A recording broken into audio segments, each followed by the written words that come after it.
Olá pessoal, tudo bem com vocês? Eu sou a professora Isabel de Língua Portuguesa e nós estamos novamente aqui para mais uma aula. E eu volto a pedir a vocês, não desanimem das nossas aulas. Logo, logo nós estaremos juntos.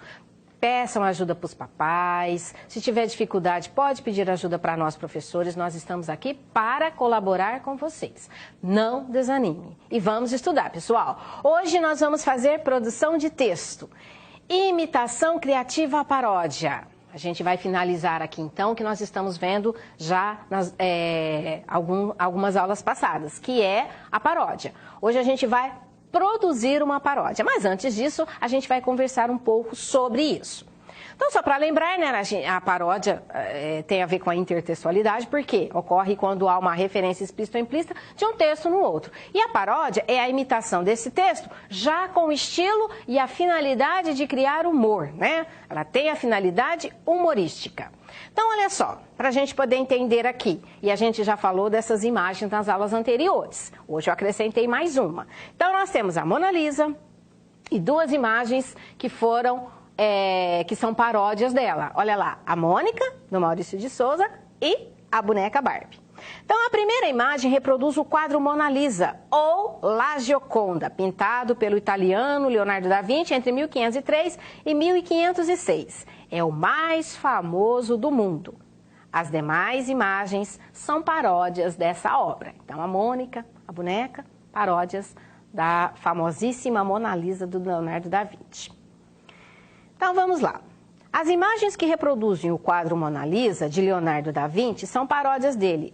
Que personagens são usadas para isso? A gente já falou também, né? A Mônica, do Maurício de Souza, e a boneca Barbie, que todas as menininhas amam de paixão. Basta acessar um site de busca para perceber que a quantidade de imagens que parodiam a Mona Lisa é muito grande. A gente já viu em outras aulas. Eu coloquei até uma Mona Lisa, né, de máscara, que já parodiaram ela, se ela fosse pintada hoje, como que seria? Qual seria a razão disso, se esse quadro foi pintado há mais de 500 anos?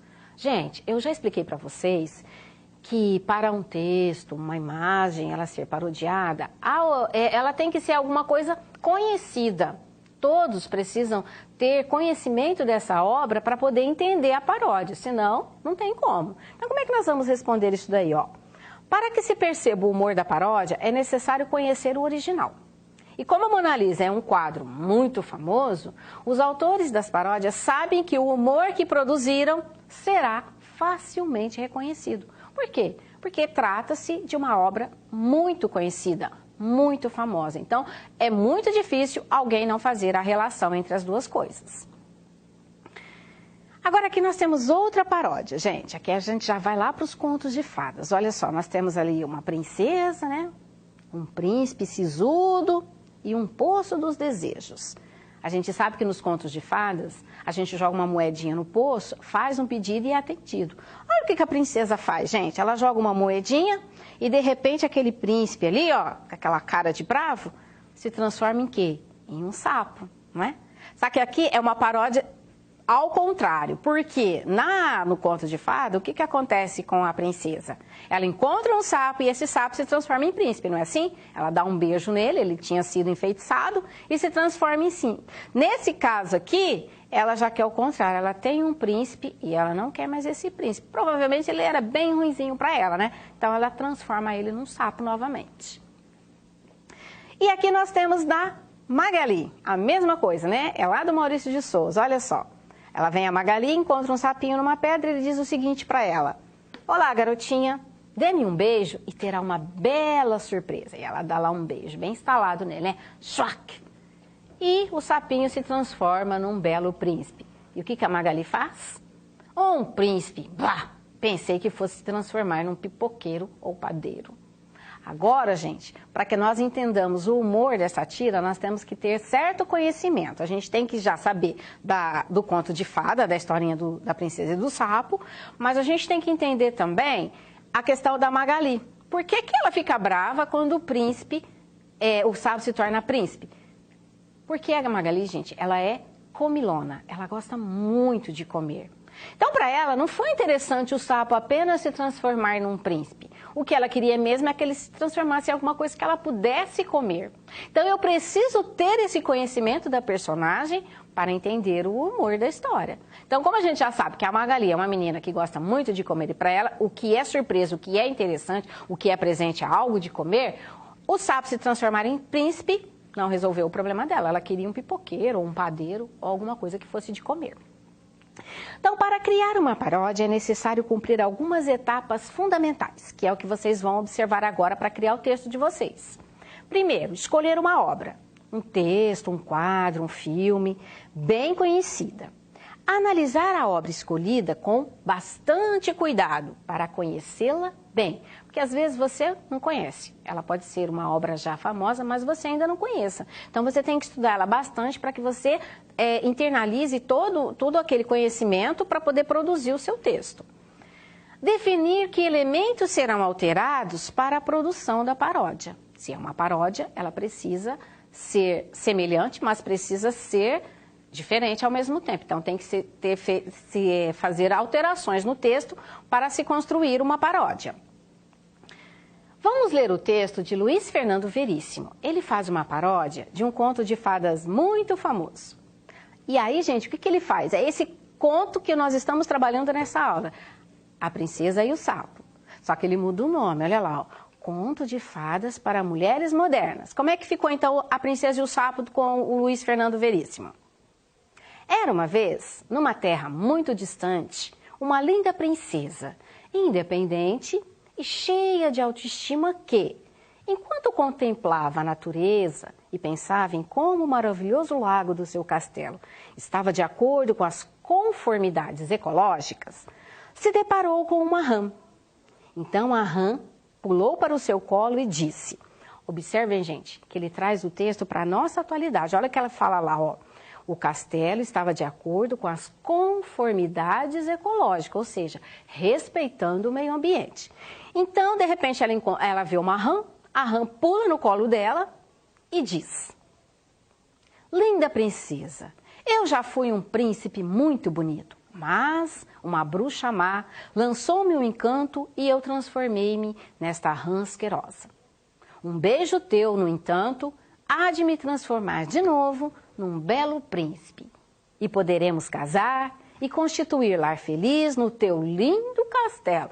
Olha só, constituir família, ser felizes, mas aonde? No castelo dela, né? Aí a gente já vê um negócio estranho nesse príncipe.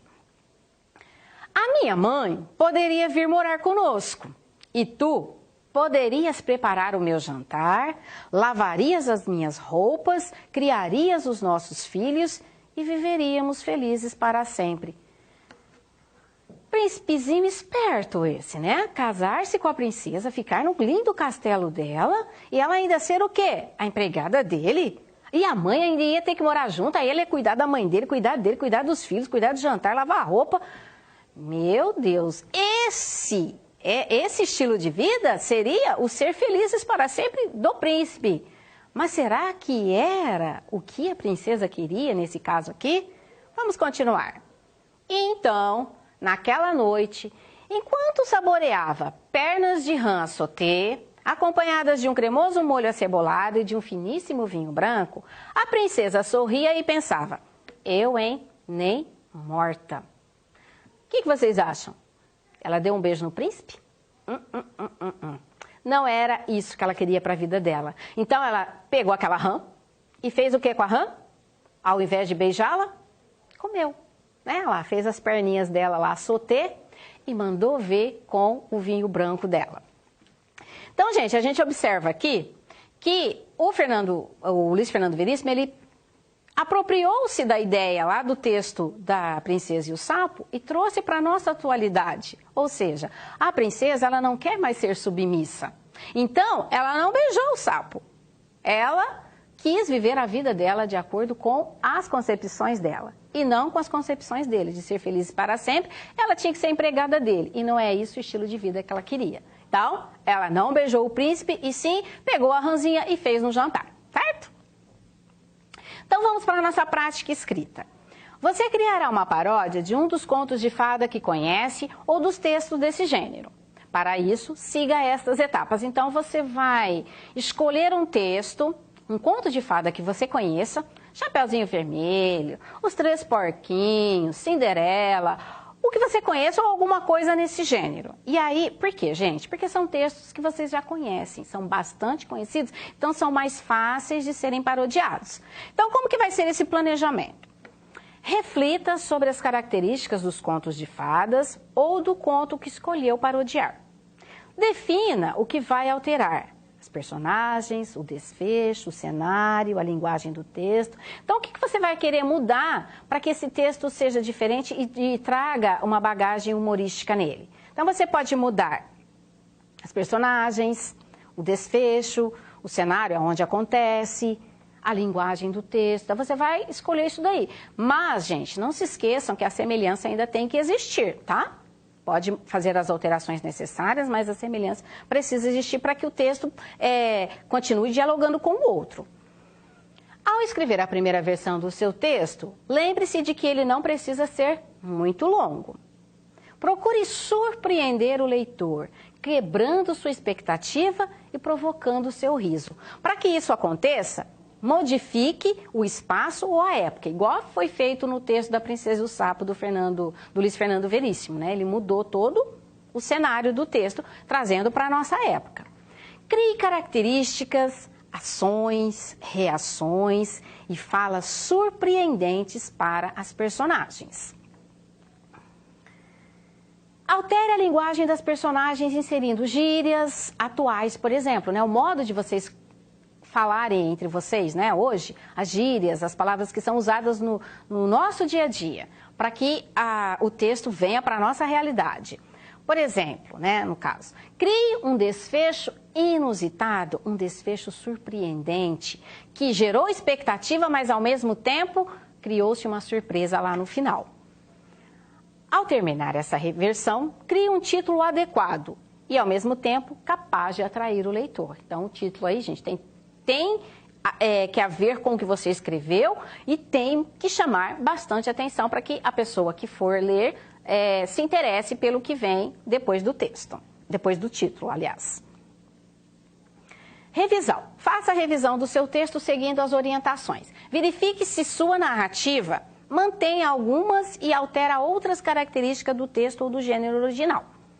As personagens, o enredo ou o cenário apresentam características novas, mas mantém algumas do original, de forma que possam ser reconhecidas pelo leitor. É que eu falei, o texto precisa, apesar das modificações que você fizer, ele precisa ainda dialogar com o que você está parodiando. O texto é surpreendente e engraçado? As palavras estão corretamente grafadas e acentuadas? Muito importante observar isso, gente, quando vocês estão escrevendo. Se vocês estão escrevendo corretamente, se tem dúvida, procurar saber como que escreve, se os acentos estão colocados devidamente nas palavras. A concordância verbal e nominal está correta, né? Plural com plural, essas coisas aí. Há palavras ou expressões repetidas desnecessariamente? Então, gente, é aquilo que eu já falei também. Um texto com palavras repetitivas fica muito chato. Então, você precisa observar isso para evitar essas repetições fazendo substituições. Se houver, verifique se pode substituí-la por pronomes ou por palavras sinônimas. O título criado para o texto é coerente com o enredo? Ou seja, aquilo que eu falei, o título tem a ver com o que você escreveu? Se não tiver, procure outro título, porque senão não vai atrair a atenção de ninguém. Certo, gente? Então, façam o texto de vocês, façam a revisão, veja se ele ficou engraçado, porque o intuito é isso, a paródia ela tem que ser engraçada, senão não é uma paródia. Observem tudo isso, façam a revisão certinha, passem a limpo e mande para o seu professor. Nós vamos adorar ler o seu texto. E mais uma vez eu peço, não desanime das aulas online. Elas vão ajudar demais vocês neste momento difícil pelo qual nós estamos passando. E que em breve vai acabar e nós vamos poder estarmos juntos novamente. Então, gente, é isso. Espero vocês na próxima aula. Tenham um bom trabalho e bons estudos a todos.